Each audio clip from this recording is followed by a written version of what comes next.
Hello കൂട്ടുകാരെ, അപ്പോൾ നമ്മൾ ഇന്നാണെങ്കിൽ ഒരു ഇൻക്യുബേറ്റർ ഉണ്ടാക്കാൻ വേണ്ടി പോകട്ടെ. അതിന് കുറച്ച് സാധനങ്ങൾ നമ്മൾ മേടിച്ച് വെച്ചിട്ടുണ്ട്. ഞാനൊന്ന് പരിചയപ്പെടുത്തല്ല, എന്നിട്ട് അത് ഉണ്ടാക്കുന്നത് എങ്ങനെയാണെന്ന് കാണിച്ചു തരാവേ. ആദ്യമേ നമ്മളാണെങ്കിൽ തന്നെ ഒരു കാർഡ്ബോർഡ് ബോക്സ് എടുത്തിട്ടുണ്ട്. പിന്നെ തെർമോക്കോൾ ഷീറ്റ് കുറച്ച് മേടിച്ചിട്ടുണ്ട്. പിന്നെ 2 DC ഫാൻ ഉണ്ട്. അതുപോലെ തന്നെ ഇതാണ് നമ്മുടെ ഇൻക്യുബേറ്ററിന് മെയിനായിട്ട് വേണ്ട സാധനം. കണ്ടല്ലോ, ഇത് അതിൻ്റെ സെൻസറും കാര്യങ്ങളൊക്കെ ഫിറ്റ് ചെയ്യാനും ലൈറ്റ് കട്ട് ഓഫ് ആവാനും ഫാൻ ഫിറ്റ് ചെയ്യാനും ഒക്കെ ഉള്ള സാധനമാണ് ഇത് മെയിന്. പിന്നെ ഒരു അഡാപ്റ്റർ ഉണ്ട്. വേണ്ടേ, ഒരു അഡാപ്റ്റർ 12 വോൾട്ട് DC അഡാപ്റ്ററാണ്. പിന്നെ ഒരു 2 പിന്ന്, കുറച്ച് കേബിൾ ടൈ. പിന്നെ ഇത് നമുക്ക് വേണ്ട ലൈറ്റ് സെറ്റ് ചെയ്യാനൊക്കെ ഉള്ള സാധനമാണ്.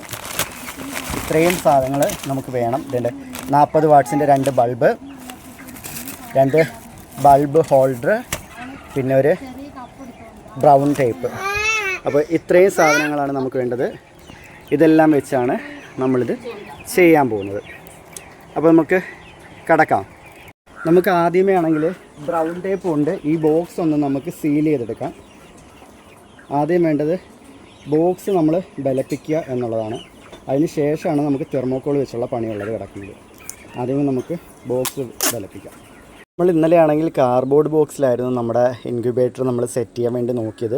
പക്ഷേ ഇന്നലെ രാത്രിയൊക്കെ ആയി പോയി കഴിഞ്ഞപ്പോഴത്തെ എനിക്ക് വീഡിയോസൊന്നും കറക്റ്റായിട്ട് എടുക്കാൻ പറ്റില്ല. അതുകൊണ്ട് നമുക്ക് നമ്മുടെ കാർഡ്ബോർഡ് ബോക്സിൽ ചെയ്യാൻ പറ്റാത്ത പോയതിൻ്റെ റീസൺ എന്താണെന്നുള്ളത് കറക്റ്റായിട്ട് വീഡിയോ എടുക്കാൻ പറ്റിയില്ല. ഇപ്പം നമ്മൾ ഇൻക്യുബേറ്റർ ചെയ്തിരിക്കുന്ന പണ്ട് ഞങ്ങൾ മീൻ കച്ചവടം ചെയ്തുകൊണ്ടിരുന്ന സമയത്തുണ്ടായിരുന്ന ഒരു മീൻ പെട്ടി ഇവിടെ ഇരിപ്പുണ്ടായിരുന്നു. അപ്പം കാർഡ്ബോർഡ് ബോക്സിൽ ഞാൻ ചെയ്യാൻ നോക്കിയപ്പോൾ എനിക്ക് എന്തുകൊണ്ടാണ് അത് പരാജയമായി പോയെന്ന് വെച്ച് കഴിഞ്ഞാൽ അതിന് വേണ്ടത്ര ഒരു ബലം, ഞാൻ പ്രതീക്ഷിച്ചൊരു ബലം കിട്ടുന്നില്ലായിരുന്നു. അതുപോലെ തന്നെ നമ്മുടെ ഇഷ്ടത്തിനനുസരിച്ച് അതിനകത്തൊന്നും തന്നെ എനിക്ക് കറക്റ്റായിട്ട് സെറ്റ് ചെയ്യാനൊന്നും പറ്റുന്നില്ലായിരുന്നു. ഞാൻ ഉദ്ദേശിച്ച രീതിയിൽ അതിനകത്ത് എനിക്ക് ചെയ്യാൻ പറ്റില്ല. ഒരുപാട് പേര് ചെയ്ത് ഇടുന്ന വീഡിയോസ് ഞാൻ കണ്ടിട്ടുണ്ട്, പക്ഷേ എനിക്കെന്തോ അതിനകത്ത് ചെയ്യാൻ പറ്റില്ല. അപ്പം ഞാനാണെങ്കിൽ ഇതിലാണ് ചെയ്തത്. ഇപ്പം ഞാൻ ഇതിൽ മുട്ട വെച്ചിട്ടുണ്ട്. ഞാനിവിടെ ഇത് നമ്മുടെ വീട്ടിലേക്ക് കയറുന്ന വഴിയാണ്. അപ്പം അതിൻ്റെ തന്നെ ഈ ഒരു സൈഡിൽ, അതായത് ഞങ്ങളുടെ വീടിൻ്റെ ബാക്കാണ് ഇത് വരുന്നത്. ഈ ഒരു സൈഡിൽ ഇവിടെ ഷീറ്റൊക്കെ ഉണ്ട്. നമ്മുടെ കോഴി ഷെഡ് ഇത് അവിടെയാണുള്ളത്. ഇവിടെ ഷീറ്റുണ്ട്. അപ്പം അതിൻ്റെ ഈ ഒരു ഭാഗത്തായിട്ട് ഞാൻ ഒരു ചെറിയ സ്പേസിൽ ഇത് വെച്ചു. നമുക്ക് പിന്നെ ഇവിടെ വലിയ പ്രശ്നങ്ങളോ കാര്യങ്ങളൊന്നുമില്ല, ബുദ്ധിമുട്ടൊന്നും ഇല്ലാത്തതുകൊണ്ട് ഇവിടെ തന്നെ വെച്ചത്. അപ്പം ഞാനിതിൽ ഒരു 7 മുട്ട വിരിയാൻ വേണ്ടി വെച്ചിട്ടുണ്ടായിരുന്നു. അതുപോലെ തന്നെ നമ്മൾ അട വെച്ചിട്ടുള്ള കോഴിയിൽ നിന്നും ഒരു 3 മുട്ട പൊട്ടിയിട്ടുണ്ട്. ഞാൻ എന്നാൽ അതും ഇതിനകത്ത് വെച്ച്, ബാക്കിയുള്ള മുട്ടകൾക്കൊന്നും ഒരു ചലനവും വന്നിട്ടില്ല. അപ്പം അതും കൂടെ ഞാനാണെങ്കിൽ ഇതിലേക്ക് വെച്ചിട്ടുണ്ട്. കാരണം ഇത് ഇരുന്ന് വിരിഞ്ഞ് കഴിഞ്ഞാൽ മറ്റേനകത്ത് അടയിരിക്കത്തില്ല. അപ്പോൾ അതുകൊണ്ട് തന്നെ ആ 3 മുട്ടകളാണ് ഇത്. കണ്ടല്ലോ, ഇത് വിരിയാറായിട്ട് ഇരിക്കുന്ന കുട്ടികളാണ്. ഇത് നമ്മൾ അതിൻ്റെ കൂടെ വെച്ച് കഴിഞ്ഞാൽ സീനാവും, വിരിയത്തില്ല. കാരണം എന്ന് വെച്ചാൽ ഇത് വിരിഞ്ഞ് ഇറങ്ങിക്കഴിഞ്ഞ് കഴിഞ്ഞാൽ ബാക്കി ഇനി ഇരിപ്പുണ്ട്, 11 മുട്ടയോളം ഇരിപ്പുണ്ട്, അവ വിരിയത്തില്ല. അപ്പോൾ അതുകൊണ്ട് അത് വിരിയാറായ മുട്ട ഞാൻ ഇങ്ങോട്ടേക്ക് വെച്ചു. പിന്നെ ഇതാണ് ഞാനൊരു 7 മുട്ട അട വെച്ചേക്കുന്നത്.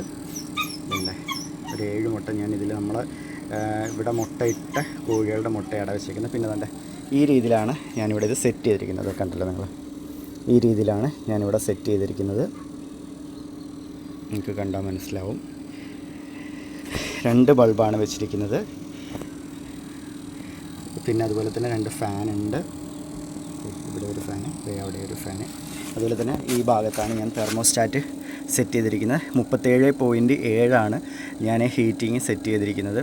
ഈ ഒരു ചെറിയ ബോക്സിനകത്താണ് തെർമോസ്റ്റാറ്റ് സെറ്റ് ചെയ്തേക്കുന്നത്. 37.2 ആകുമ്പം ഇത് ഓൺ ആവുകയും 37.7 ആകുമ്പം ഇത് ഓഫ് ആവുകയും ചെയ്യും. നിങ്ങൾക്കിപ്പോൾ അത് കാണാൻ പറ്റും. കണ്ടോ, ഓണായി. അപ്പം വെള്ളം, ഹ്യൂമിഡിറ്റി കിട്ടാൻ വേണ്ടിയിട്ടാണ് ഞാൻ ഈ വെള്ളം വെച്ചിരിക്കുന്നത്. ഈ രീതിയിലാണ് ഞാൻ സെറ്റ് ചെയ്തേക്കുന്നത്. കണ്ടല്ലോ, അപ്പം ഒരു ചിലവ് കുറഞ്ഞ് എനിക്ക് ഈ ഇൻക്യുബേറ്റർ ചെയ്യാൻ വേണ്ടിയിട്ട് ചിലവായ എമൗണ്ട് എന്ന് പറയുന്നത് ഈ തെർമോസ്റ്റാറ്റും ഫാനും ലൈറ്റും ഈ തെർമോക്കോളും എല്ലാം കൂടെ മേടിക്കാൻ വേണ്ടി ഏകദേശം ഒരു 800 രൂപയോളമായി. അതുപോലെ തന്നെ ഇതൊരു പഴയ പെട്ടിയായിരുന്നു, അതുകൊണ്ട് പെട്ടിക്ക് അങ്ങനെ പൈസയില്ല. അന്ന് വാങ്ങിച്ച സമയത്ത് ഈ പെട്ടിയുടെ വില 900 ആയിരുന്നു, 4-5 വർഷത്തിന് മുൻപ്. ഇപ്പം പെട്ടി ഉള്ളതുകൊണ്ട് നമുക്ക് അതിൻ്റെ വലിയ പൈസയൊന്നും ആയില്ല, അതുകൊണ്ട് അത് കണക്ക് കൂട്ടുന്നില്ല. ഏകദേശം 800 രൂപയാണ് എനിക്കിപ്പം ഇത് സെറ്റ് ചെയ്യാൻ വേണ്ടി ആയത്. അതായത് ഒരു ഇൻക്യുബേറ്റർ ഉണ്ടാക്കാൻ വേണ്ടി എനിക്കായ ഒരു തുകയെന്ന് പറയുന്നത് 800 രൂപയാണ്. അപ്പം എൻ്റെ ഒരു ചെറിയ ഒരു ഇൻക്യുബേറ്ററാണിത്. ഇനി ഇത് വിരിഞ്ഞിറങ്ങിയാൽ മാത്രമേ ഇത് സക്സസ് ആയിരുന്നോ അല്ലയോ എന്നുള്ളത് അറിയാൻ പറ്റത്തുള്ളൂ. ഇവ വിരിഞ്ഞിറങ്ങിയിട്ട് അറിയാൻ പറ്റില്ല, കാരണം ഇവർ വിരിഞ്ഞിറങ്ങും, അത് ഉറപ്പാണ്. ഈ കുട്ടികൾ വിരിഞ്ഞിറങ്ങിയാലാണ് നമ്മുടെ ഇൻക്യുബേറ്റർ സക്സസ് ആണോ ഇല്ലയോ എന്നുള്ളത് അറിയാൻ പറ്റത്തുള്ളൂ. എന്തായാലും ഇവർ വിരിയുന്ന സമയത്ത് ഞാൻ അതിൻ്റെ വീഡിയോയും ഇടുന്നതായിരിക്കും.